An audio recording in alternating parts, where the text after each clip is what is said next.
I hate my teeth. They are scary. I have an overbite and my bottom teeth actually connect with the back of my top teeth. The other thing to note about my teeth is I grind them. It's called bruxism. And I've done it as long as I can remember. And my teeth have suffered from that. You can see the wear and tear. And so that's something I'm hoping to correct as well. And I'm about to embark on my adult braces journey. A couple of things have happened recently which have seen me going to the dentist. First of all, I ended up needing a root canal, which was incredibly traumatic. I had a toothache and it started on the Tuesday. I had a little bit of a niggle. I went to work, and then on the Wednesday afternoon I actually had to go down to the pharmacy to grab some painkillers because this tooth, it was really starting to hurt. I rang my dentist up and I got an emergency appointment on the Friday of that week. The dentist said, well, you're probably going to need a root canal. And my heart sank at that point because I'd had a root canal many years ago now in this bottom tooth here. That was a horrible experience. I ended up going to the dentist 20 times for that root canal treatment, and it was awful. She would open it up, clean it out, patch it up, put me back on antibiotics, hoping that the infection under the tooth clears. Eventually it did, and it was good to go. I didn't put a crown on the tooth or anything, which was a mistake. I should have. It lasted only 2 years.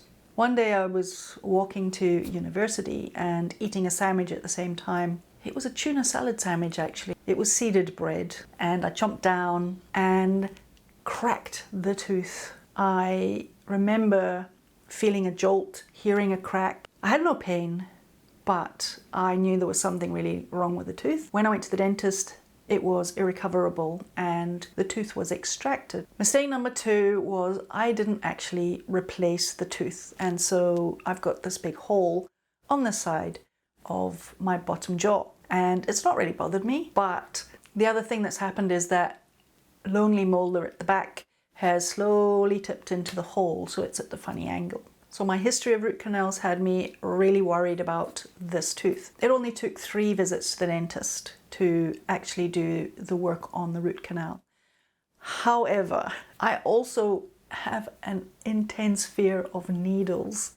So the most traumatic thing was probably actually getting the injections so that I could go numb and the dentist could do his work. The first visit to the dentist, where they drilled into the tooth to remove the roots, was traumatic. The whole process of lying there and having somebody drill and poke. I hate the dentist at the best of times, but honestly, I never ever wanted to go back to the dentist after this. I was sent off home. I was a little bit swollen up, but then over the next few days, the swelling got worse. I ended up looking like Quagmire from Family Guy, and I'm not joking. But that's not all.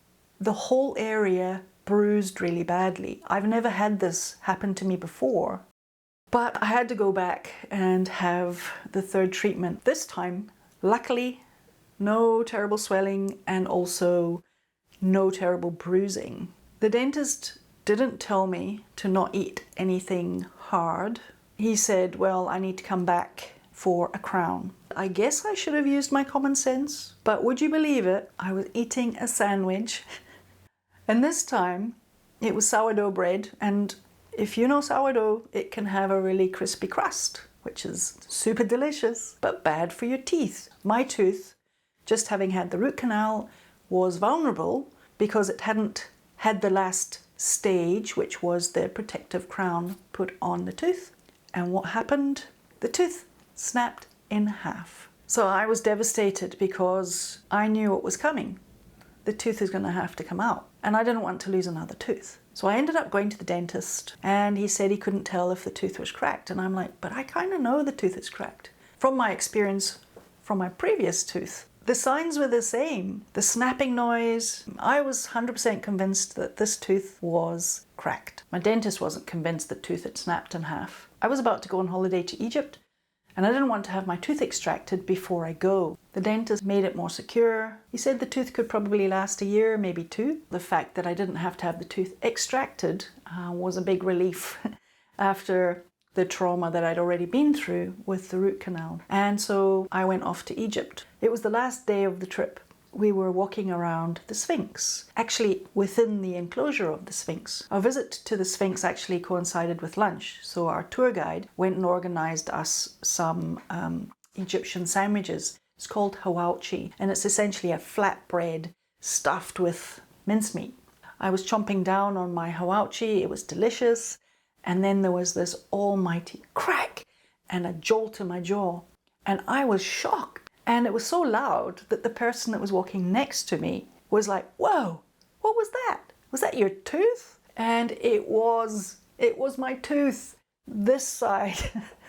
I bit down on a little tiny piece of bone and knocked the entire corner off my tooth. Every time I touched it with my tongue, I could feel the potential for pain, but I couldn't eat anything after that. I flew back. I got back on Saturday and made an emergency appointment with the dentist. I guess you know what's coming. The tooth had to get extracted. I've super glued it together.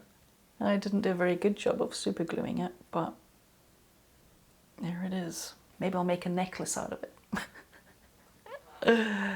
Because you could see it from the front, I wanted to definitely get that gap filled. I went back to the dentist so he could measure me up for an implant. And while he was doing that, he just casually said, "Have I ever thought about straightening my teeth?" Yes, I have. And the dentist said that we could probably straighten the teeth and close the gap within 12 months. And I'm like, wow, really? I could do that in 12 months? I was like, yes, sign me up. And so we went from having an implant to measuring me up for Invisalign.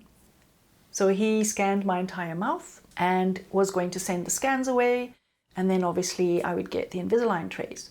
The dentist emailed me and he said that I needed to go for an x-ray. He was working with an orthodontist, and the orthodontist wanted x-rays.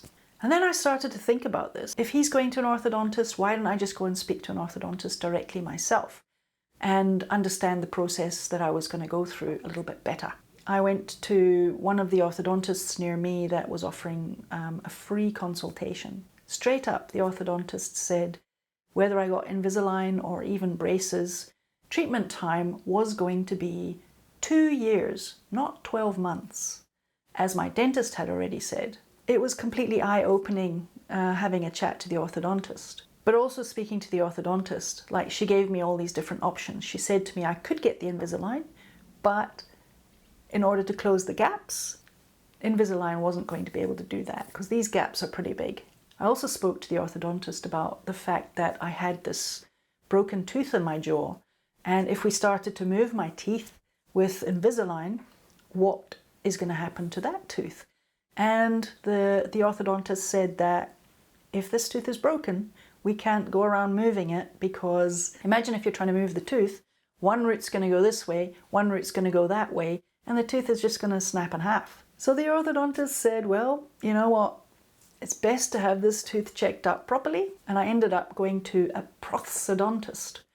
Now, a prosthodontist is a tooth architect. He did such a great job of investigating every single tooth, not just the one that I was concerned about. So his diagnosis of this tooth was, yep, it needs to come out, because there's no way we can do any orthodontic treatment if this tooth is broken. I knew the moment that I bit into that bread and I heard the snap and I felt the jolt in my jaw that that tooth was a goner.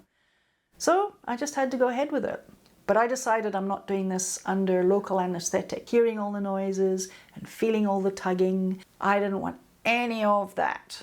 No, thank you. I signed up for general anesthetic and a dental surgeon where they actually knock you out. Long story short, because this is turning into a long story, dentistry has been absolutely transformed for me now. There's no way I'm ever going to go through any kind of an extraction without general anesthetic ever again. So I had a phone call with a sedationist, and they go through your medical history and any medications that you might be taking. So it's a really long process, but very, very thorough. I was very nervous leading up to my surgery. I sat in the chair, that light's gone out, and the sedationist was there, and she put a monitor on my finger, and I got some monitors put on my stomach, and I got a cannula put in my hand. I remember looking down and seeing her starting to inject the general anesthetic into the cannula. And I could immediately feel it. And I said, oh, wow, I'm starting to feel a little bit. The next thing I knew, I could hear people calling my name. And I was like, awake. And they said, it's all done. You're finished. I'm like, what? What? I was so confused. The entire process was over and I hadn't been aware of a single thing. When I was having the initial chat with the sedationist, she said I'd be able to follow instructions, but I wouldn't be aware and I probably wouldn't remember it. And that's exactly what happened.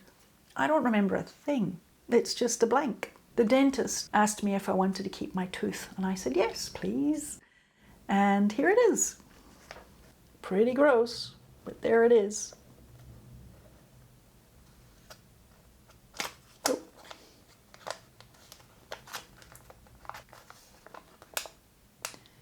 So you can clearly see the tooth split in half. It's a pretty big molar that came out. And now I have a massive gap on this side. So when I went back to the orthodontist, we were still talking about Invisalign because I was super self-conscious about having braces at my age. So that's why I was looking at Invisalign as a solution to straighten my teeth. But if I went with Invisalign, I wouldn't be able to close the gaps.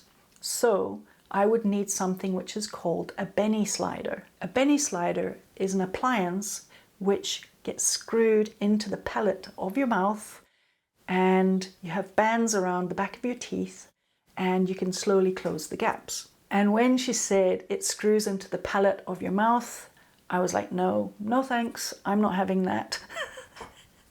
No! That's going to be horrible. Oh, just the thought of it is giving me goosebumps. No. No. No. But my orthodontist suggested an alternative, which is the light force braces. You can look them up. You can hardly see them. They're super cool. Well, you can see them, they're braces. They're very discreet compared to metal braces. So they're a really attractive option. My orthodontist was still convinced that we could do all of the treatment with Invisalign, no problem.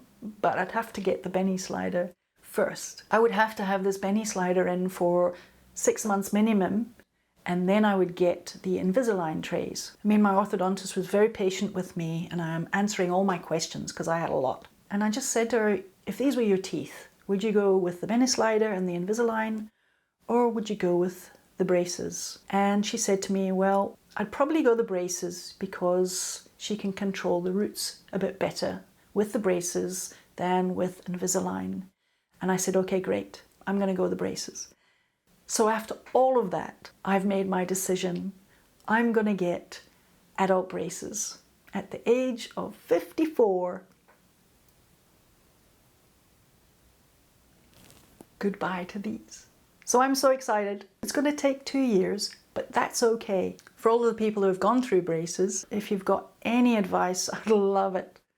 Because the day is approaching fast. I'm just shitting myself.